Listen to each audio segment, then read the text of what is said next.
What's going on, everybody, and welcome back to Comic Breakdown. With this video, we are jumping into the brand new limited series, DC Comics vs. Vampires All Out War. This one being issue number 1 of 6, tying into the main storyline. We are picking up 1 year in the future. 1 year since the vampires have taken over all of Earth and the remnants of humanity. They tried to hold on and they try to fight back. A story written by Alex Packnadel and Matthew Rosenberg. Now, make sure that you guys have subscribed to the channel, you've liked this video, and with that being said, let's dive into this breakdown. Alright gang, so this story, it is starting us in the Swiss Alps. We have Grant Emerson, aka Damage, Slade Wilson, aka Deathstroke, and Daniel Cassidy, aka Blue Devil. It has been 1 year since the vampires took over everything. Since Nightwing and his whole slew of vampires have taken over the world, we have seen the most unlikely of team-ups. And these three right now, they are looking for something that is hidden away. Desperate times calling for desperate measures. What they carry with them could be the very key to saving the future. And while Blue Devil and Damage, they're not 100% sure if this is the greatest of ideas, Deathstroke believes that this is the one and only way that they can get their world back. Or at the very least, the only way that they can form a true resistance.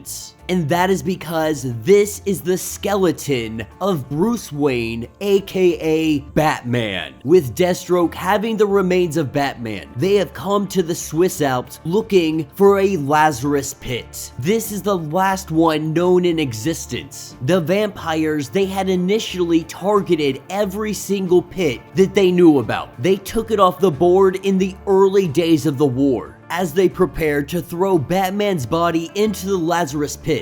This is where the vampires strike. Our former soldier of God, John Paul Valley, aka Azrael, being turned into a vampire. He has been waiting here, knowing that somebody would eventually come and try to use the Lazarus Pit. As the other vampires come into the room, Azrael lets them know that this is the order of the Grey Sun. Damage being the first one to be thrown down a crack in the earth. Deathstroke wielding the sword of Angel Zazriel, unable to make it burst into flame, but it is one heck of a vampire killer. While Deathstroke is able to hold his own, we see Devil impaled through the chest. With his dying breath, he takes out this vampire. Azrael making his move on Deathstroke, but Deathstroke, he gets the upper hand, taking Azrael and throwing him into the Lazarus Pit. With Deathstroke being surrounded by vampires, we see Valley come out of that Lazarus Pit, no longer a vampire, arising completely reborn. The two of them cut their way out. And that's what takes us to a little bit later, taking us back to the underground hideout of humanity, one of the small pockets of resistance that exist on this planet. And we have Man-Bat, who is going over what happened to Valley. When John Paul was dropped into that Lazarus Pit, it had cured him of his vampirism. This is why the vampires took out every single pit that they could find, because it was a cure for the vampires. The only problem is that once somebody like John Paul goes into that pit, thereafter, that pit will be forever tainted, unable to be used again for the same effect. If they had been able to grab a small sample of it, or if they were able to collect some of it, then maybe, just maybe, it would have been viable. But with Azrael falling into the pit, it is completely useless. But with Azrael coming to, this is where Deathstroke gives him a tour of one of the hideouts of humanity. And while there are a handful of individuals that Azrael does not recognize, one person he does see is Bane. The two of them, they definitely had some history. Because of that, Mary Marvel, she comes and she steps between the two of them. But at this point, there is no ill will towards one another. This is what remains of human beings. as they make their way further into this underground base. This place is referred to as Nightlight, also having a nickname of the Breadbasket. This underground human stronghold having a population of 2,700 people. It also produces 30% of the surviving humans' food, and that is all because of Captain Atom converting his energy so that he is putting out solar radiation. This helps their crops grow and everybody gets their vitamin D. Now this could really be a game changer because we know in the main line of DC versus vampires that Supergirl, she still exists, no longer able to reach that solar radiation. Could Captain Atom possibly power up a Kryptonian? We also have individuals like Booster Gold,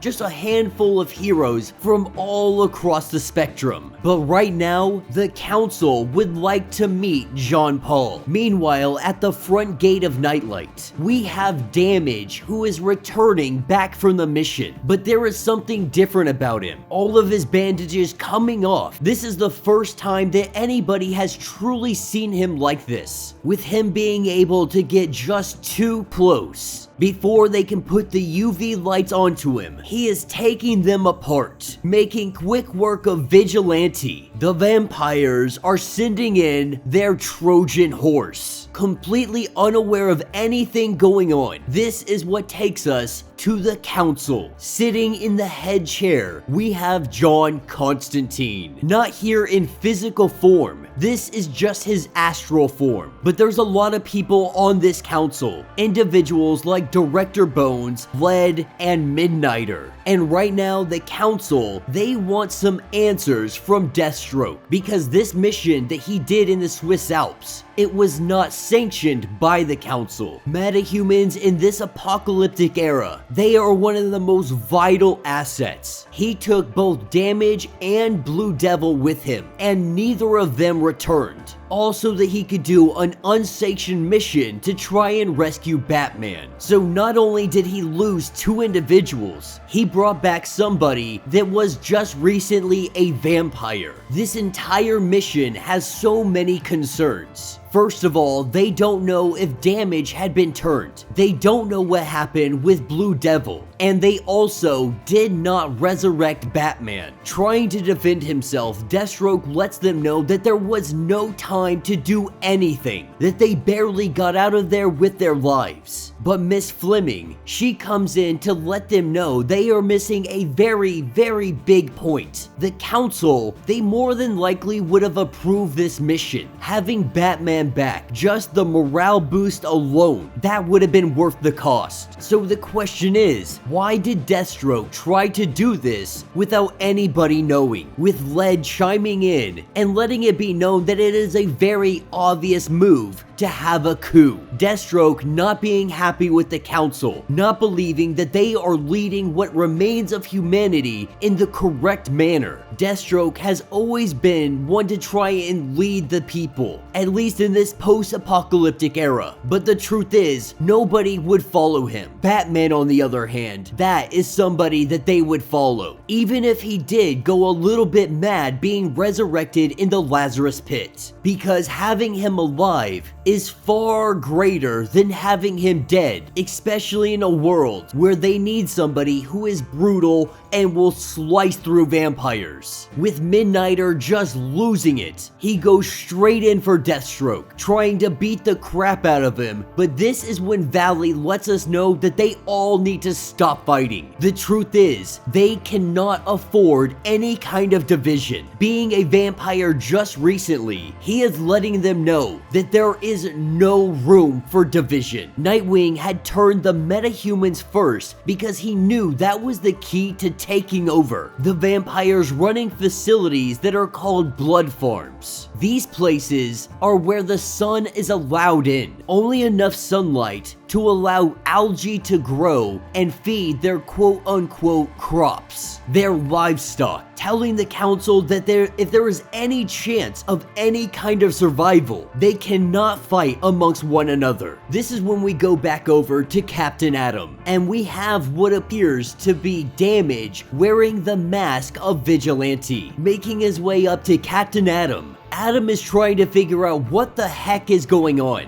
Damage has returned, and oddly, he is wearing the mask of Vigilante. Before Captain Atom can even do anything, Damage pulls that mask off, and he has come to have a chat, one living bomb to another, with Captain Atom currently being a freaking nuclear reactor. Nobody has time to do anything before we see him go boom. And that will be the end of this issue. So let me know what you guys think down in the comments. Now, there is a little side story with Commissioner Gordon and Batgirl. If you guys want to check that out, you're gonna have to buy the comic. But this one was definitely enjoyable. The artwork was very anime Sin City, and it's really nice to see so many different characters getting some spotlight. Now, that was one of my problems with Harley Quinn being the quote-unquote cure to humanity, having Lex Luthor's blood inside of her. I felt like they could have gone with somebody else. But really, that's just a small problem I had with the story. Something that I could very easily overlook. This one, on the other hand, it definitely brings out a little bit of everybody. We got Midnighter,